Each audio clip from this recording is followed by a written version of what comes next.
A very good morning to all. So, in the previous class, we discussed about the solar system and its members, that is the Sun and the 8 planets.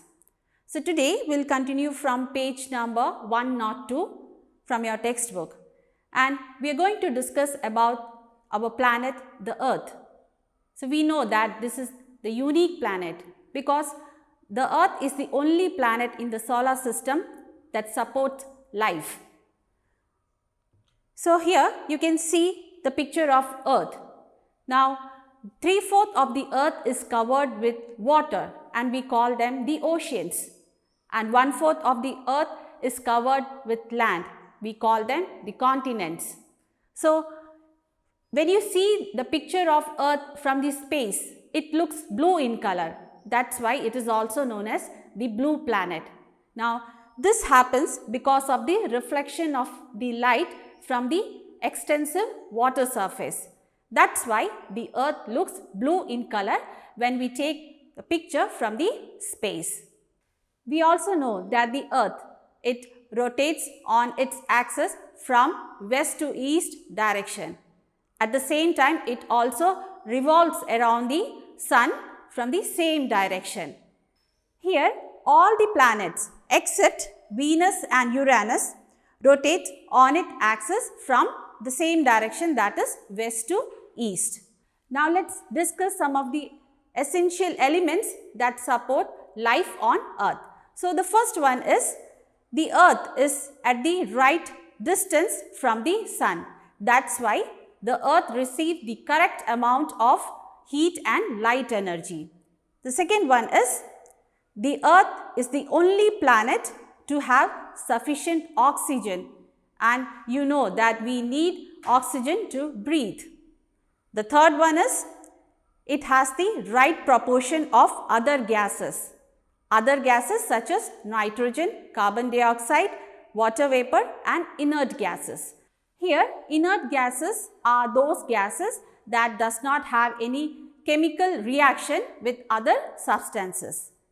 The next element is Earth has the atmosphere around it, and this atmosphere protects us from ultraviolet rays.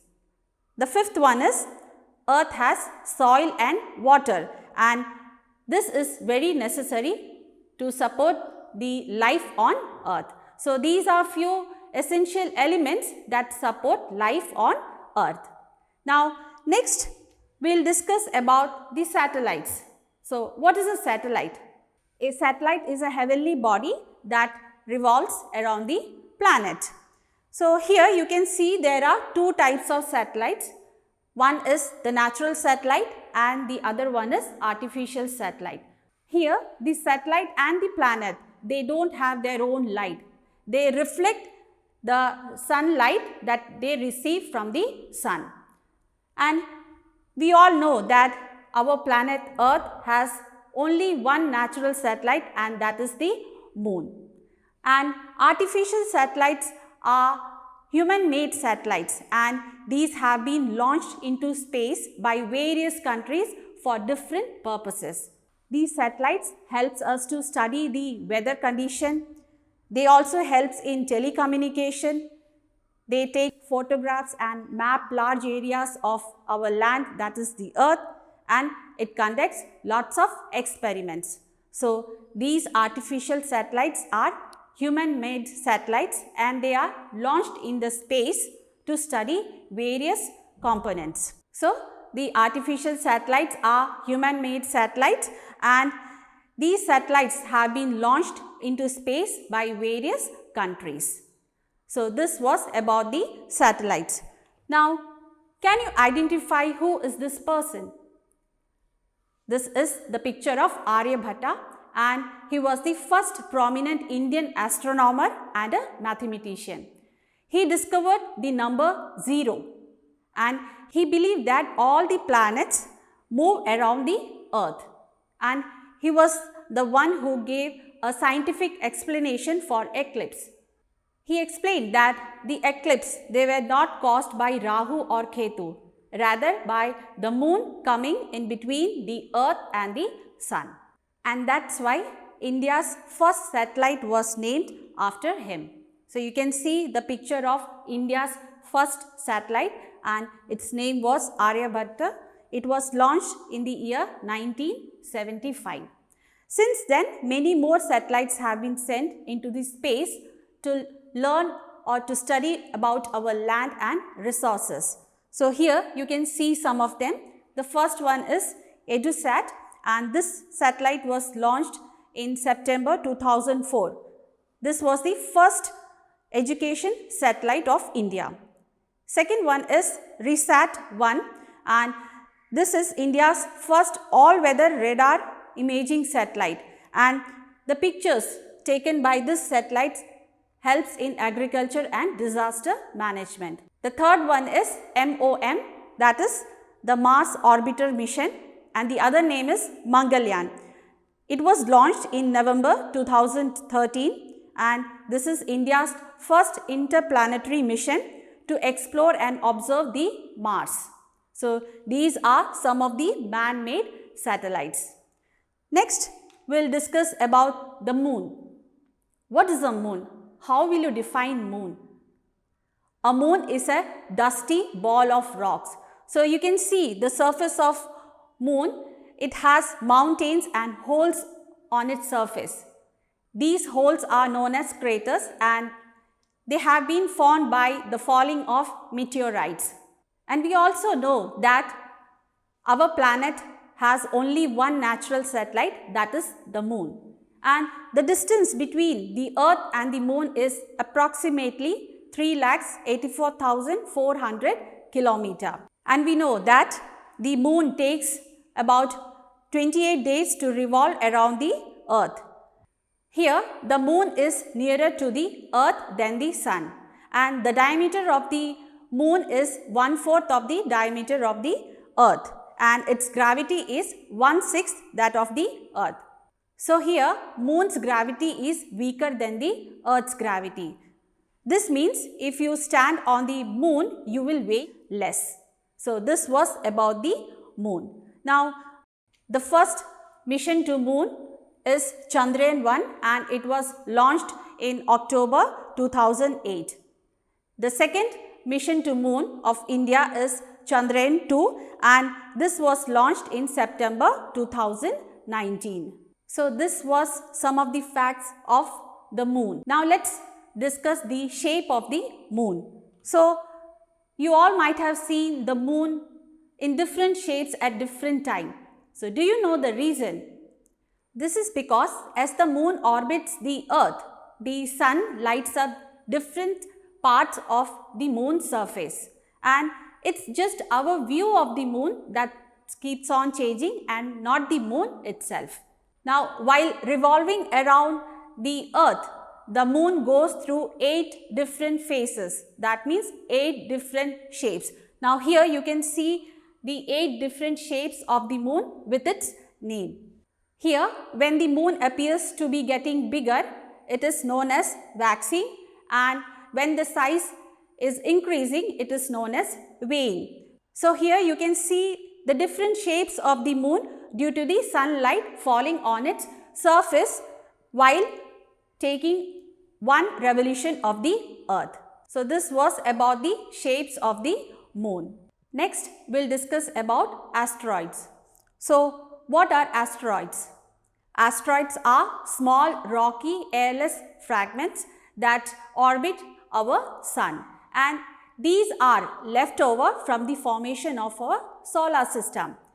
These asteroids are very, very small, and that's why they are not called as planets. So you remember in the last class we discussed the 3 conditions for a body to be a planet.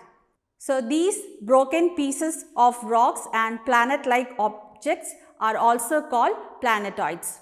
Now, when the asteroids they pass close to the Earth, they are known as near-Earth objects.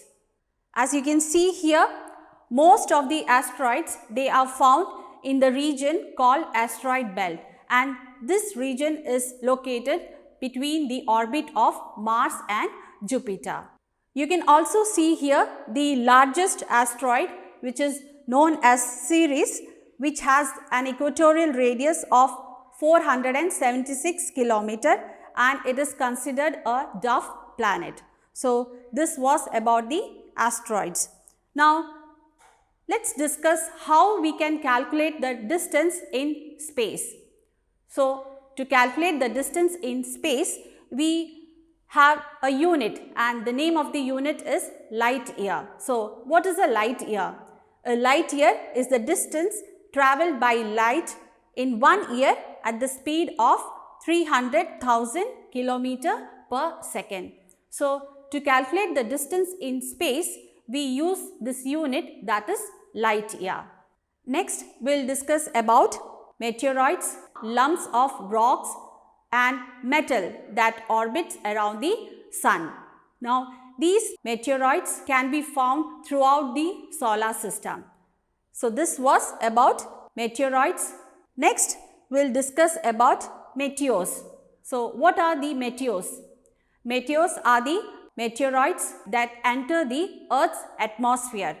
Here, when some of the meteorites enter the Earth's atmosphere, it burns and vaporizes. This is known as meteors. Now, this can be seen as a bright strike of light flashing across the sky, and this is known as the shooting stars. Now, do you know the reason why it burns up? This is because when the meteorites enter the Earth's atmosphere, it is traveling at a very high velocity, that is more than 11 km per second at minimum, which is many times faster than a bullet leaving a gun barrel. So, it is traveling at a very high velocity. So, when the meteorites enter the Earth's atmosphere, they have an energetic collision with the atmospheric atoms and molecules, and this results in the burning up of meteorites. As a result of this, we see a bright strike of light flashing in the sky, and this we call it the shooting star. So, this was about meteors. Next, we will discuss about the meteorites. What are meteorites? When many larger fragments of rocks, it survives a trip through the earth and hits the ground, it is known as meteorites. So, you can see a picture of meteorite that was found on the earth. So, this was about meteoroids, meteors and meteorites. Next, we will discuss about comets. So, what are comets? Comets are objects made of dust and gas, and these are joined together by the ice particles. Now, these comets have an elongated orbit. So, you can see here they have an elongated orbit, and as I have already told you that the comets, they are made up of dust and gases which are combined together by the ice particles. So, when it comes near to the sun, it gets vaporized. This vaporized part forms a long tail of gas and dust. And the most famous comet is the Halley's Comet, which appears in the sky every 76 years. That means the Halley's Comet, it takes 76 years to complete one revolution around the sun. And last time it was seen in the year 1986. So, this was about the comets. Now, here you can see you have an activity. You have to make a PowerPoint presentation on asteroids, meteoroids, meteors, meteorites and comets. So, you have to mention the differences between them. That's all for today. We will meet in the next class. Thank you.